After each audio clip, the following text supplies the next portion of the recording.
We are looking at 15 years of history of ICT SOS, which is wild to me because we started very grassroots. I ran the organization as a volunteer for the first 4.5 years while I worked another job. And to look back on 15 years and see the amount of growth, we went from, one person as a volunteer kind of wrangling some other volunteers to now 7 full-time people on staff and a plethora of volunteers and donors and community supporters. It's really exciting to see how much the organization has grown in 15 years.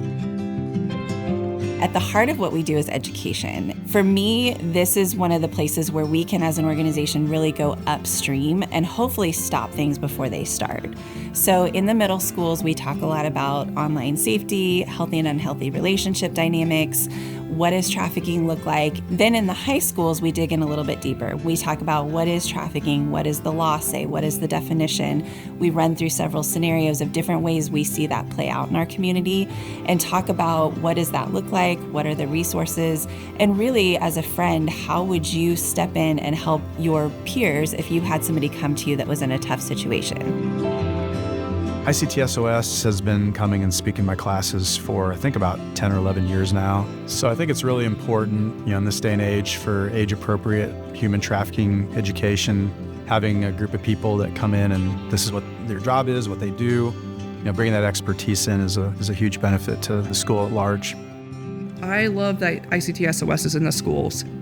Is teaching kids from a young age internet safety, how they can report it if they don't want to tell their parents. And that helps law enforcement so much because sometimes kids don't know how to come forward, how to tell their stories. And especially with adults, it's so hard to find the therapy or even know where to begin. And so when there's community resources that we can direct people to on, hey, they'll help you get back on your feet, they'll help you find the mental health or the jobs or whatever they may need, is something that takes it off our plate as law enforcement so we can focus on the criminal investigation. We have 2 advocates on staff, our advocacy coordinator and our bilingual advocate. And in that program, they're really meeting people where they are. It may be somebody that literally just came into contact with law enforcement or came into the hospital, or it may be somebody that is 10 or 15 years removed from that life, and now they're ready to process through some things in therapy. Everybody's story is different. Everybody's situation is different. Community support helps ICT SOS provide basic resources for clients, whether that be the first time they're coming in, providing a fresh start bag for them. A lot of our clients struggle with food insecurity, and to be able to have those basic items right here for them makes the client feel comfortable and welcome. Fresh start bags are so important. A lot of these victims, especially juveniles, when we find them, they're leaving a situation where they couldn't bring their stuff with them. Even with adults, sometimes we don't have the clothing that we need, and just giving them back their dignity with fresh, clean things, brand new, it helps so much, and it helps bridge the gap. Because sometimes people don't like talking to cops, and it's just a little, hey, you don't have to talk to me, but I see you, I know you're in need, and here's a bag for you.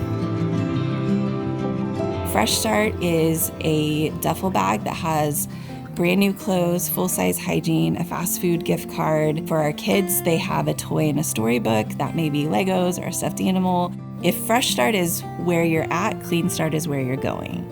So our Clean Start program is household items, cleaning supplies and things like that.